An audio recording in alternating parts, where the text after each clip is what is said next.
Vamos a empezar con las actividades de monitoreo y evaluación sísmica y volcánica. En esto voy a describir primero los eventos más relevantes que han ocurrido en este año, en este momento de la parte volcánica.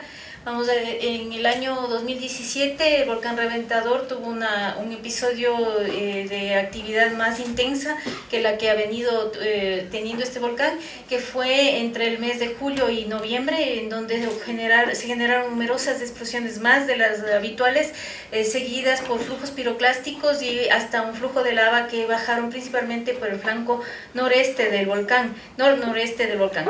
Y lastimosamente en esta actividad hubo la destrucción de una de las estaciones de monitoreo que se encontraba en este flanco.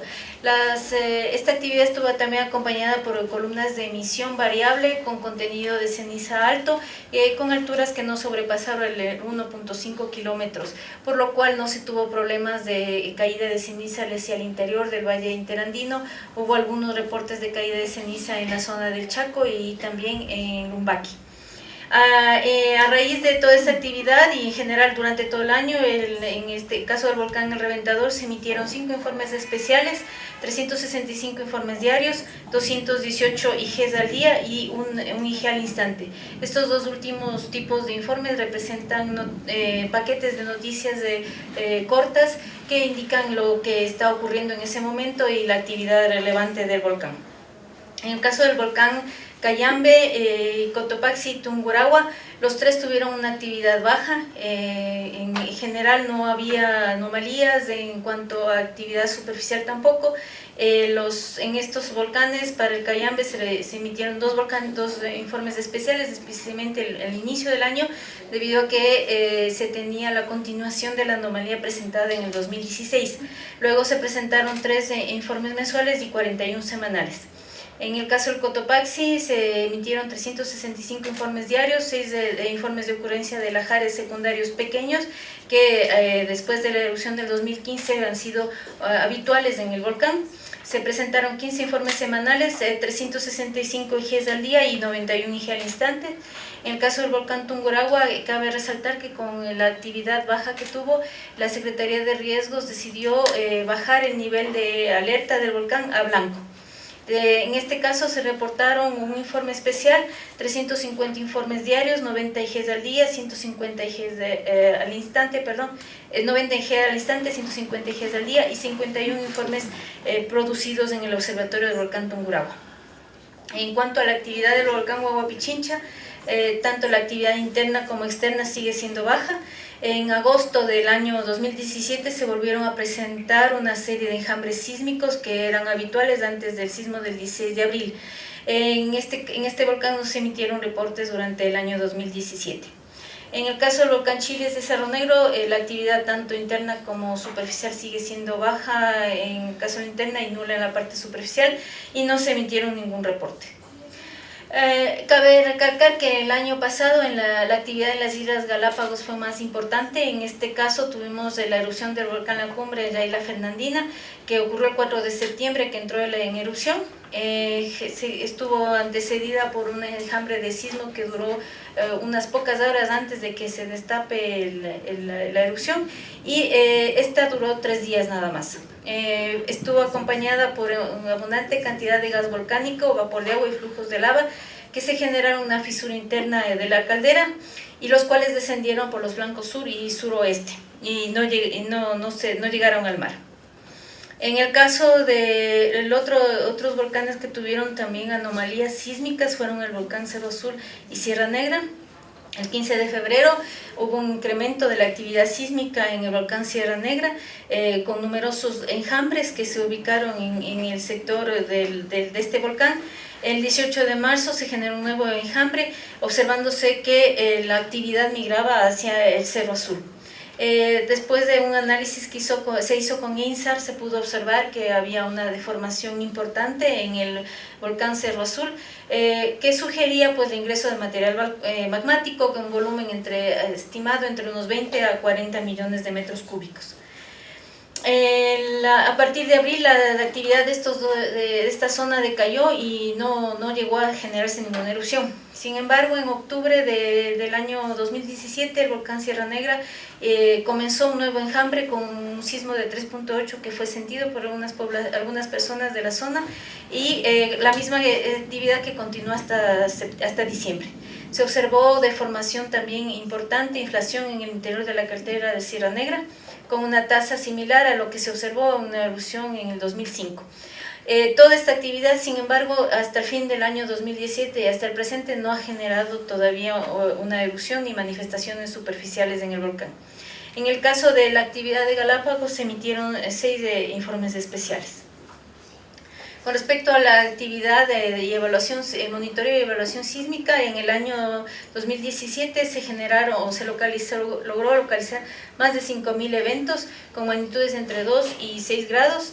El mes con mayor actividad fue el mes de julio, en el que hubo varios puntos donde se generó la sismicidad, como en la zona de Pisayambo, algunos eventos en Quito también, y principalmente en la zona del sismo de Pedernales, las cuales, como pueden observar en la figura, fue una de las zonas que más actividad también generó, es decir, se continuaron registrando estos eventos. De esto hay que recalcar que algunos eventos importantes que ocurrieron el año pasado, en el 2017, hemos dividido en la zona de la interfaz entre la placa Nazca y el continente.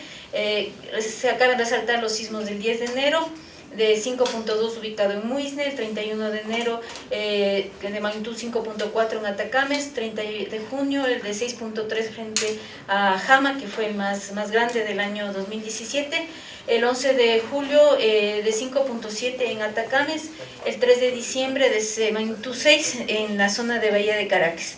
Hay que indicar que ninguno de estos sismos generó daños, pero sí fueron sentidos por la mayor parte de la población, especialmente los de magnitud mayor que 6.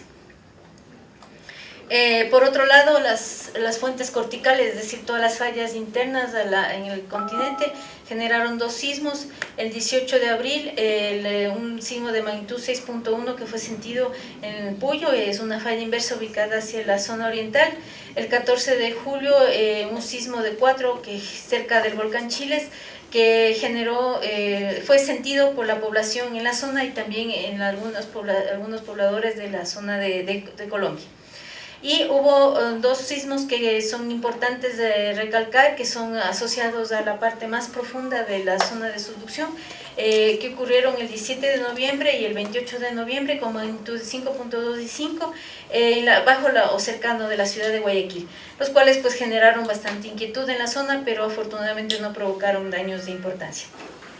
Todos estos eventos, estos últimos que estaba describiendo, son relacionados con como les decía, con la subducción de la placa Nazca. En cuanto a la actividad de monitoreo, sobre todo para el caso de los volcanes, aparte de la sismicidad, se ha hecho el mantenimiento de varios de los medidores de ceniza en Tungurahua, Cotopaxi, y se ampliaron la red de sismómetros del Reventador Chile Cerro Negro. Se hicieron varios análisis de granulometría, densidad química, mineralógica y los componentes de la ceniza volcánica. Se hicieron también simulaciones de nubes de ceniza volcánica tanto para Cayambe, Tungurahua, Sancay, Reventador y Cotopaxi, y se actualizó e implementó en el sistema de monitoreo la base de datos de las plumas de ceniza que describe o que emite el Washington Box. Para el año pasado, sobre todo, fue el volcán El Reventador el que tuvo este tipo de alertas, ¿no?, de avisos. Y también se creó la base de datos volcánicas, de erupciones volcánicas para el Ecuador. Se hicieron también dataciones de rocas volcánicas. Para el caso de fluidos volcánicos, se mantiene el monitoreo permanente del SO2. En el caso del volcán Cotopaxi y Tungurahua es a través de equipos que transmiten a tiempo real. Se hizo monitoreo periódico también de aguas y gases asociados a los sistemas volcánicos con colaboración con el CICAM, que es un centro de investigación y de análisis de la Politécnica, en donde se analizan las aguas y los gases que emiten para tener la tendencia general de los productos o los elementos que tienen estos fluidos.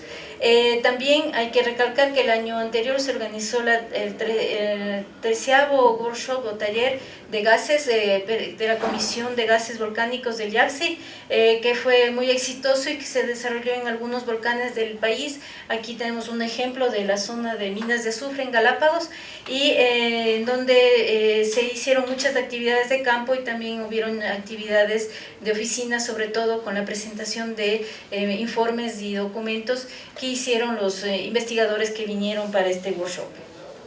En cuanto al monitoreo térmico, también se hizo varias observaciones, como habitualmente se hace alrededor de la zona de los volcanes, tanto desde el punto de vista aéreo como visual. También se concluyó, se terminó de hacer la base de datos de este tipo de observaciones, y se actualizó las otras bases que ya existían. En cuanto a los lahares, también se hizo una calibración de las estaciones sísmicas para la alerta temprana de lahares, en especial del volcán Cotopaxi. Se realizaron los estudios de los depósitos de 1877 del volcán Cotopaxi usando drones con el fin de tener una mejor resolución del flujo. Y también se generaron lo del mapa de peligros volcánicos, especialmente los lahares, para el volcán Cayambe, lo cual también permitió, con la base de los datos de la estratigrafía de la zona de los lahares del Cayambe, se pudo generar este mapa. Aquí vemos un ejemplo de los depósitos de lajar del Cotopaxi, en donde se ha trabajado mucho en hacer un mapeo muy detallado de este sector. En cuanto al mantenimiento de las redes de monitoreo, que son un elemento fundamental para poder tener los datos de evaluación de la actividad a tiempo real, se ha hecho el mantenimiento preventivo y correctivo. Durante el 2017 se han realizado más de 270 visitas a las diferentes estaciones de monitoreo. El resultado de esta tarea permitió tener las redes de monitoreo operando en un 82.5%, que es un valor bien importante para poder tener toda la información que se requiere para los análisis que se hacen. Aquí también podemos ver el mantenimiento, el funcionamiento de las redes de transmisión de diferente tipo, que es fundamental porque esto permite tener los datos a tiempo real. Tenemos aquí el estado de la red de microondas, el estado de la transmisión satelital, el estado de la transmisión vía fibra óptica y el estado de transmisión vía radio para los sistemas un poco más de tecnología más anterior, que eran los de radios, ¿no? Aquí podemos ver también que lo que se hizo durante este año fue actualización de la tecnología, principalmente la digitalización de estaciones sismológicas. Se digitalizaron las estaciones de Antisana, tres estaciones en el Cotopaxi, la de BC1, Pita y Tambo, y una estación en el Huago Pichincha, lo cual permite tener mejor calidad de datos de estas estaciones. Y además se instalaron 2 enlaces para transmisión de la Isla de Plata, para recuperar los datos de la Isla de la Plata, Biblián, Azogues y los GPS de Cayambe y Galera. Galera también se instaló para el enlace para la red sísmica también. También tenemos un nuevo nodo satelital y un enlace radioeléctrico en Cumilinche, en Esmeraldas, que permite enlazar toda la red de Galera que está en ese sector.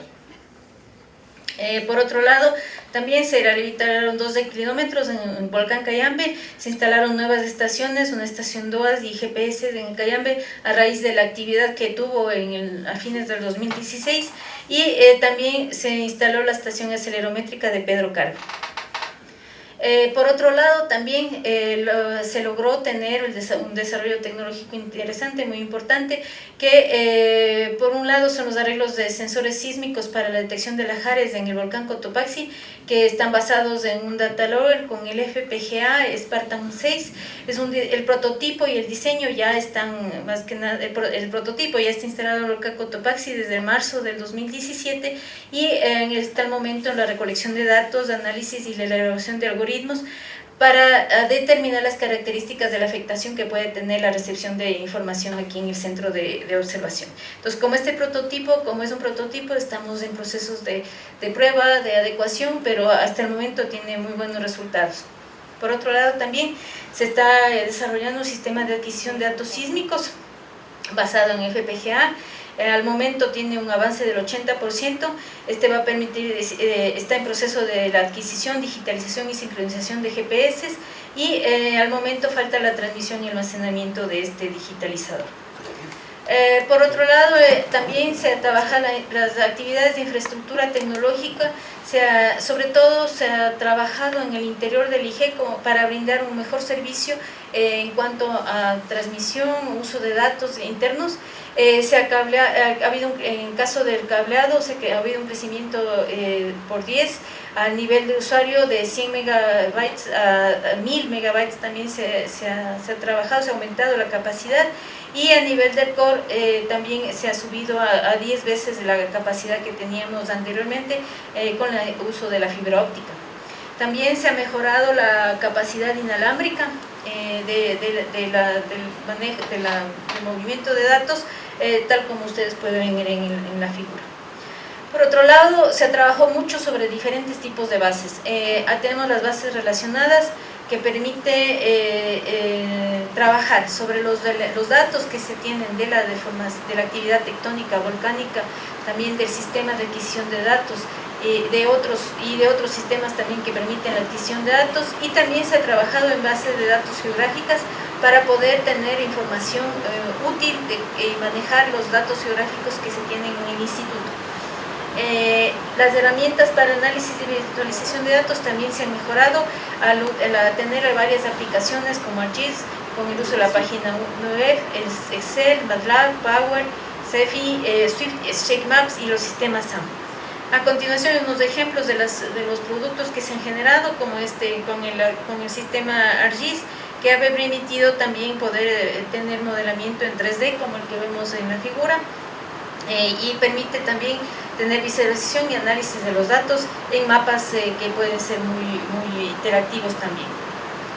En el caso de Excel, también con el uso de la herramienta Excel se han podido generar una serie de consultas a la base de datos, sobre todo volcánica, que permiten tener estadísticas y características de cómo es la actividad y cómo se reporta la sismicidad en la zona. También con el uso de la herramienta MATLAB también tenemos acceso a bases de datos, visualización, análisis y mapas, así como una serie de estadísticas que han facilitado mucho el trabajo interno. Y este sistema SAVIX permite también el monitoreo de los servidores del instituto, permite ver la disponibilidad, el uso del CPU, RAM, AB, el espacio disponible, etcétera, ¿no?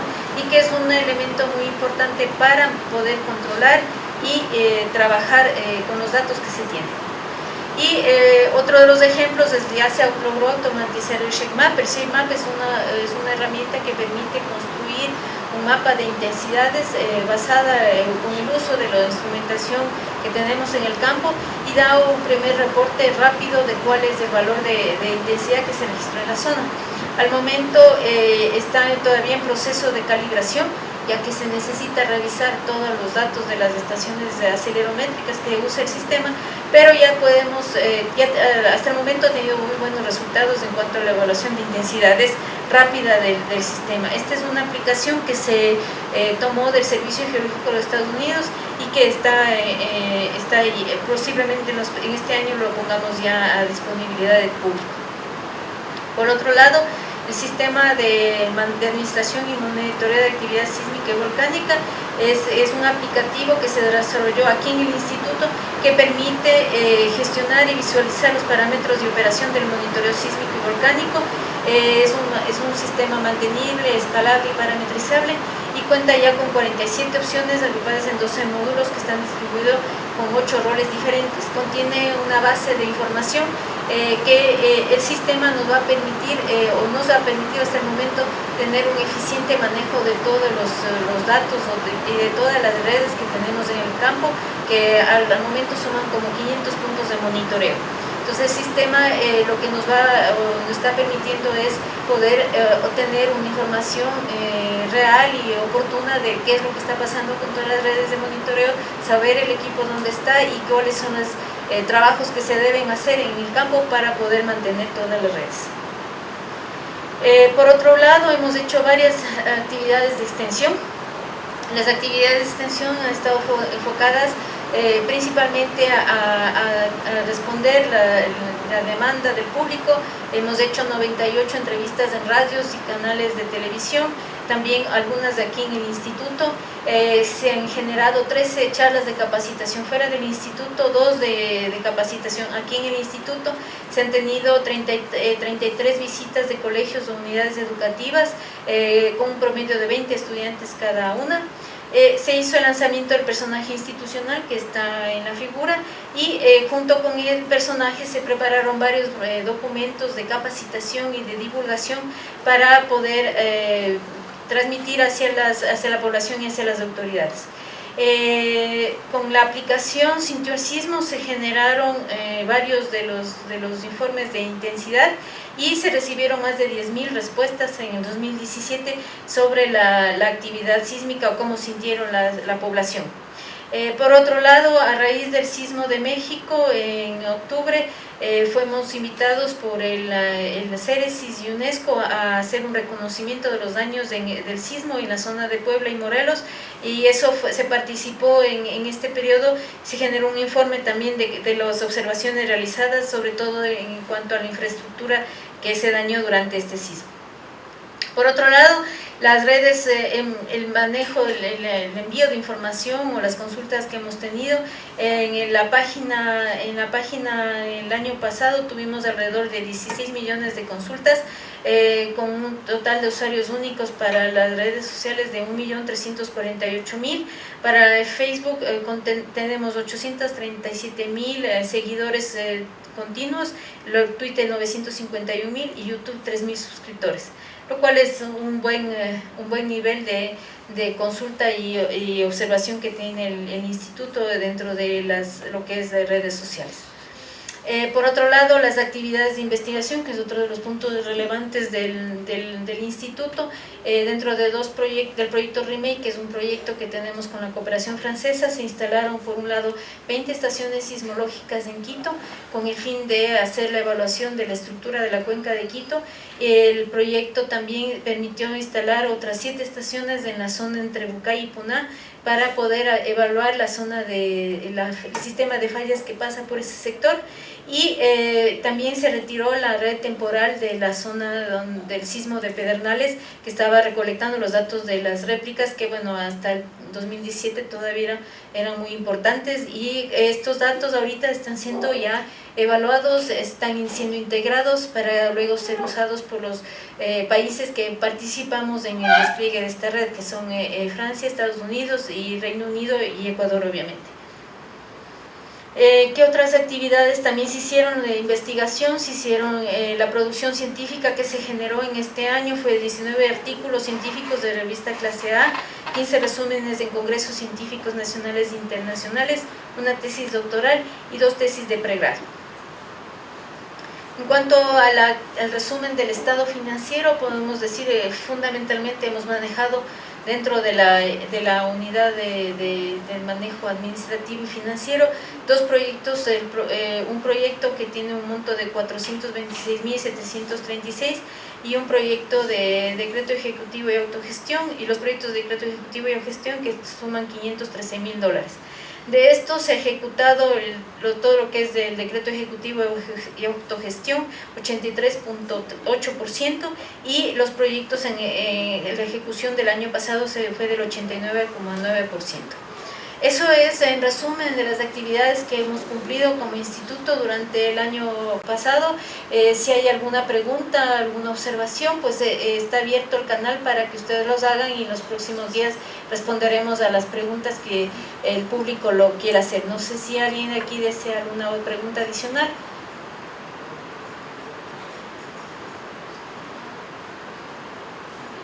Bueno, eso es todo. Muchísimas gracias por participar y estar presentes, y esperamos sus preguntas en las cuentas de nuestra página web y también en Facebook y Twitter. Muchas gracias y buenas tardes.